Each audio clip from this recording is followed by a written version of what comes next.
Welcome to You Get the Vocab, the podcast for leaders, executives, and visionaries, and my favorite people in the world, entrepreneurs. This podcast is live on Instagram and on Spotify. You Get the Vocab. Today's episode is all about trust and the true currency of leadership, entrepreneurship, something that is not stopping from leading my business this week and actually all my life. Trust is the foundation of my business and of everybody's business. So trust is actually everybody's business.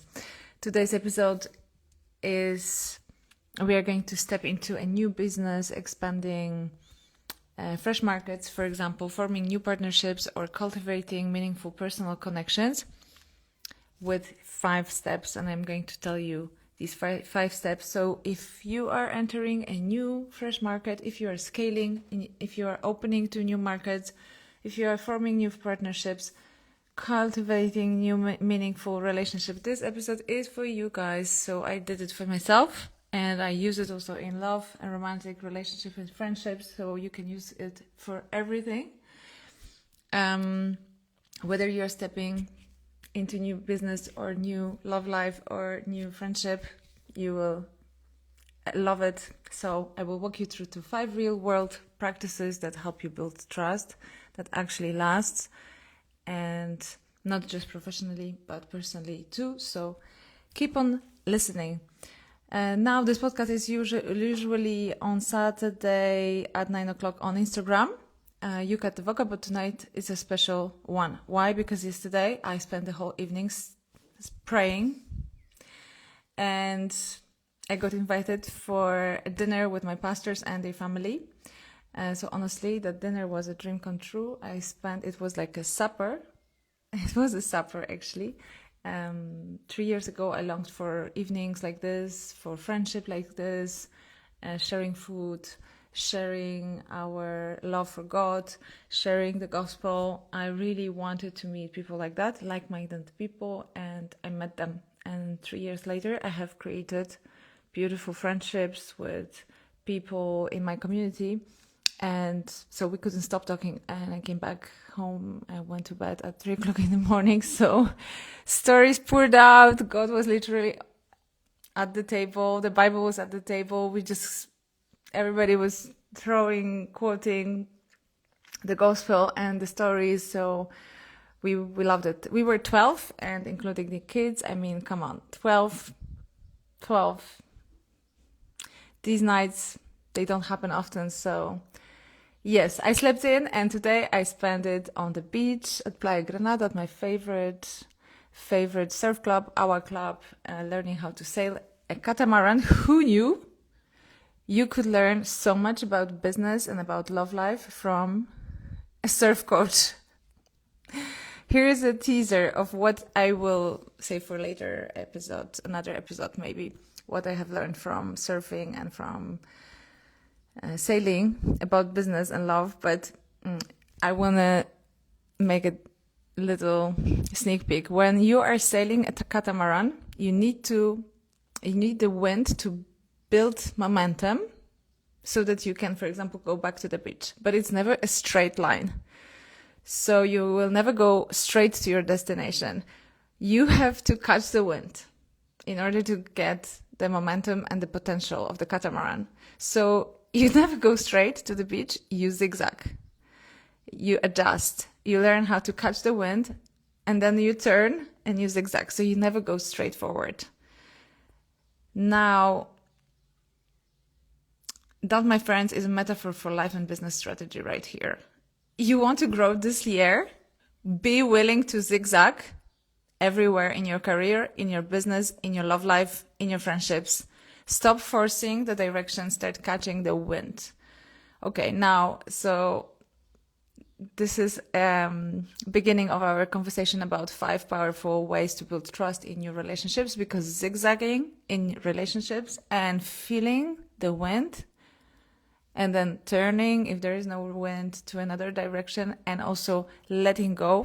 This is one of these steps that will build trust in your business relationship, in your professional relationships, in your love relationships, and in your friendships. So let's start with the first one. It's the first step to trust is integrity in thoughts and words.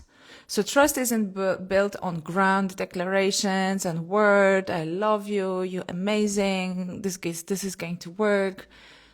And then you leave the room and you start to judge. You start to criticize in your head. You start to actually allowing all these thoughts, or maybe gossip, or maybe you're talking to some people about it. And then it's ruined. The trust is ruined. Your energy speaks louder than words that you declare. So it's not about promising to send that follow-up email or posting every day on social media that you will build trust with people. Your energy, you can feel it through the screen. You can feel it even without screen, even if you don't have social media. If you are talking behind the back, something else, if you say something else behind the back about this person, you ruin the trust. That's it. That's so simple. Trust is built when what you say behind your clients, your partner's back is exactly what you said to their face. That's integrity in action.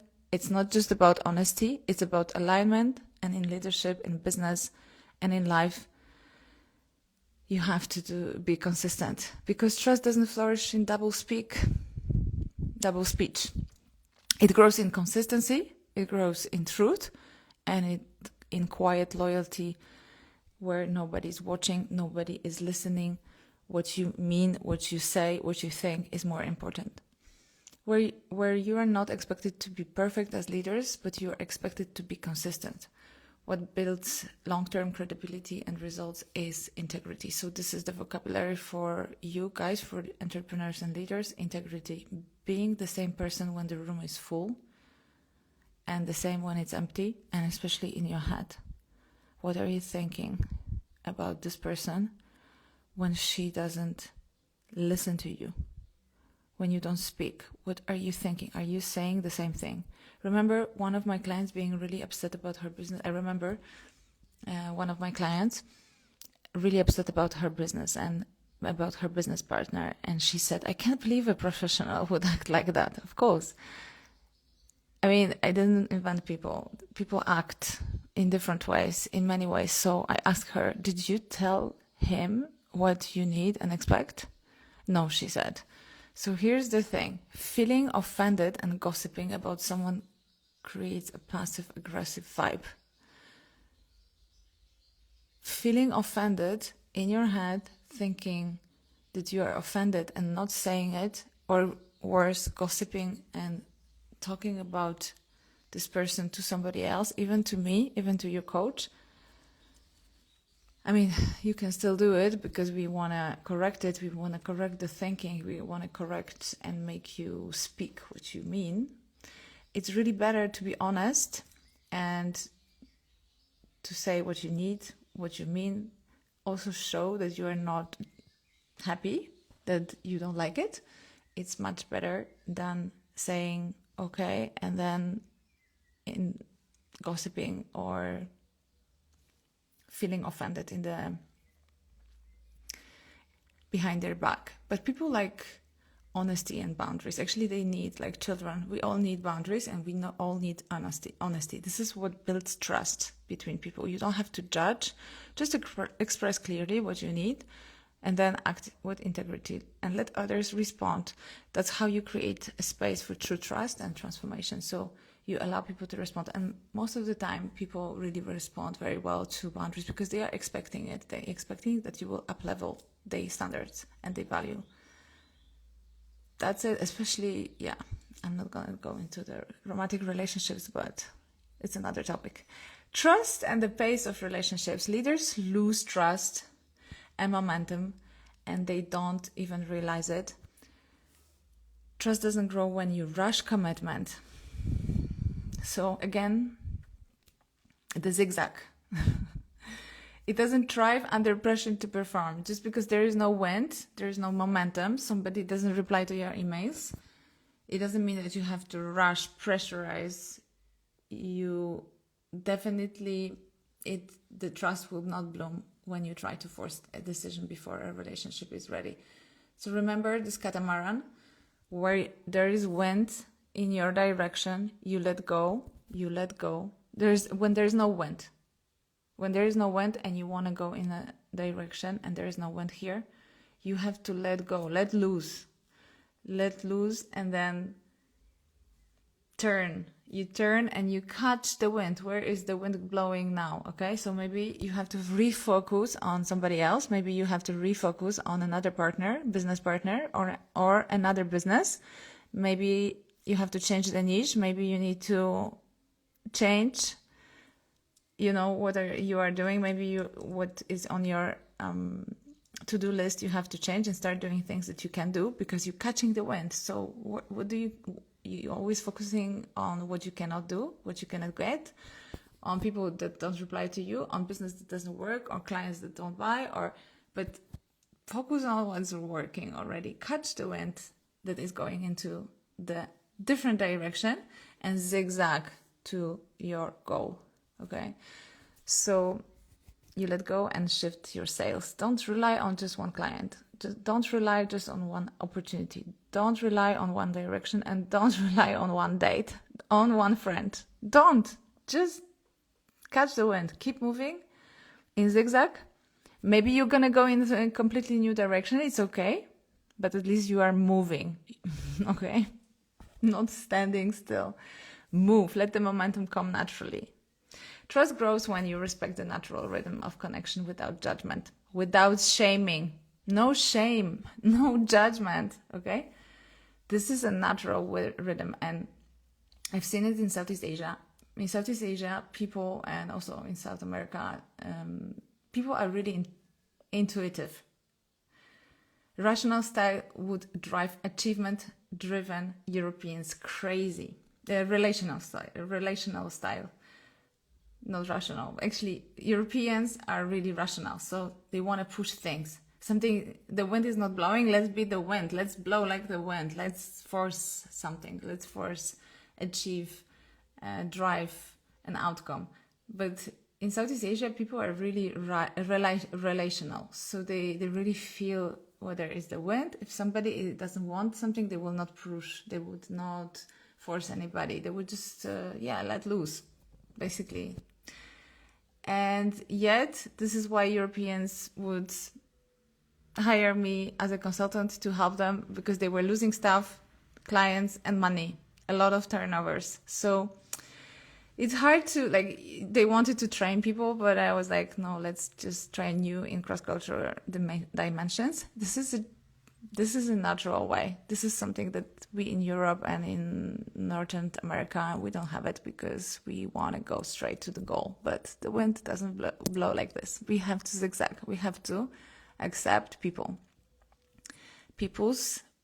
energy, people's move. Nature gives us a better way. Move with the nature, with the wind. So the leadership vocabulary, the entrepreneurship vocabulary for trust is respect. Reading the room, listening deeply, letting the relationship unfold at the tempo that honors both people, not just goals. Wise leaders know pressure fractures trust, and pacing protects it. The third thing is forget the money. Forget about the money. This is how you will lose trust or build trust. If you forget about the money, you will build trust. If you think about the money, you will lose trust very, very quickly. So lately, I've worked with more and more Polish clients, with more and more Spanish clients on the Costa. Spanish clients and international clients, that because there is increase in local business with Polish people. Polish people buy more and more on the Spanish Costa del Sol, Costa Tropical, more and more properties. So they meet Polish customers and Polish clients. And here's what I tell local business. Polish clients aren't looking for cheap. They are not looking for money. If they have money, if they want to buy a property, they don't want to buy something cheap. They are looking for respect and safety. So if you think about the money and you want to pressurize them, you lost the trust. Okay, they don't respond to pressure. They don't respond to value. They respond to value, to safety, to honesty, and they feel it. They can feel it. We feel it. We feel everything with our limbic brain. So we don't buy what you are saying. We buy why you are selling it. We don't buy what you're selling. We buy why you sell it. If you sell it for money, we don't buy it. I'm sorry, we don't, because we are not trusting. We don't trust you because we know you are about money. You just want to sell and you want your commission.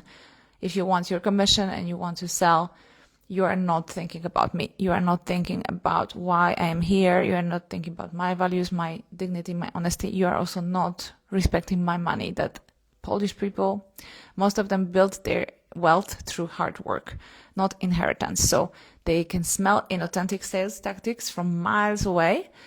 When they feel like there is just a number, a transaction, a target that is behind your agenda, the trust breaks so quietly.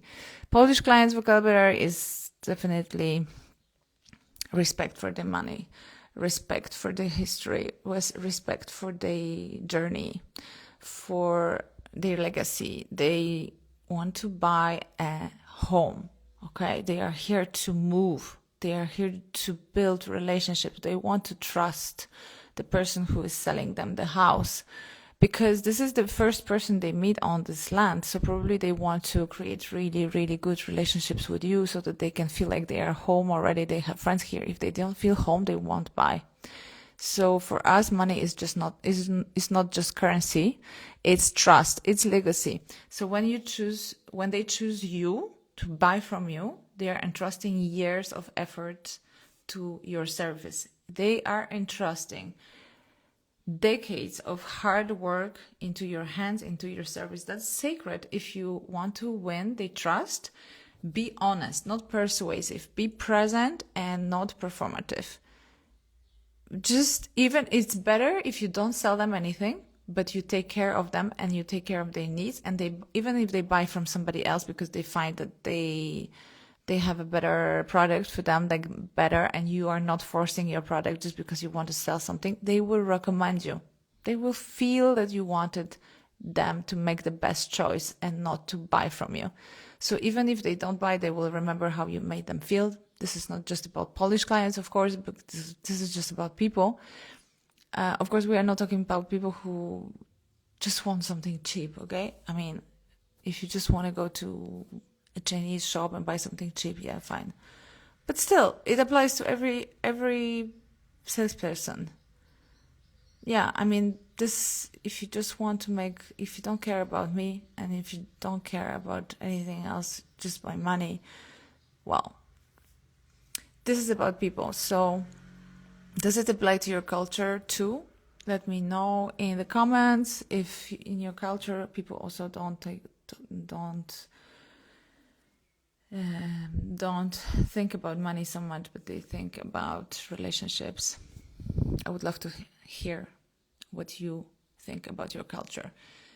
So the fourth step is have courage to say no. If you can't say no, people cannot trust you. If you're agreeable and you just want to make everybody feel good with you and you want to just make them like you, people don't trust you. If your yes becomes confusing because they don't know, okay, you're just saying yes and then you're just gonna lie or you're gonna change your mind, because people can feel the cognitive dissonance when you think one thing and you say one thing just to make me like you. People feel it. So there is no trust built and people feel that something is off. So the entrepreneurship vocabulary is boundaries. The ability to hold your space with clarity and calm. You don't have to judge the person because negotiations are hard, okay? Sales are hard and we don't have to agree, but we have to speak about our boundaries, about our needs. And if we don't want something, we need to speak about our no. why we don't want something, or we don't even have to explain. We just can say no, and these boundaries are respected and the trust is built. Even if somebody feels like, oh, I don't like this, no, okay.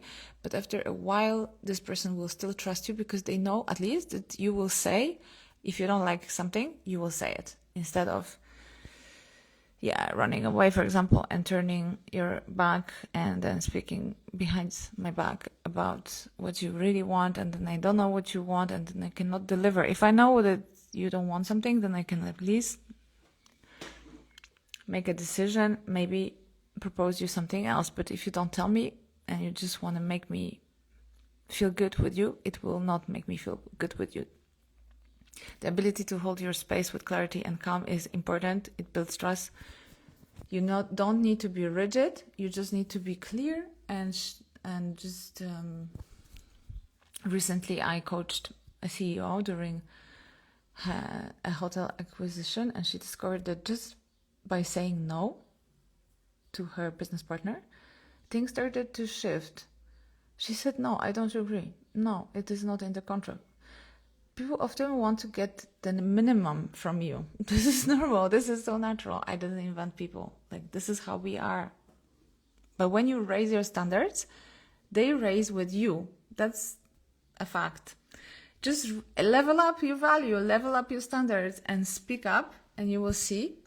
Maybe at first they will say, okay, I don't want to do it. But then trust me, after a while, if this is for you, if you are meant to be to like do things together, trust me, they will change their mind, and they will call you after a couple of days or a couple of weeks or a couple of months, and they will say, hey, I changed my mind, or I found a solution for you. Yeah, you just have to speak it up and level up, and let people also level up their investment. You teach others how to treat you by what you tolerate. This is such a big trust building tip.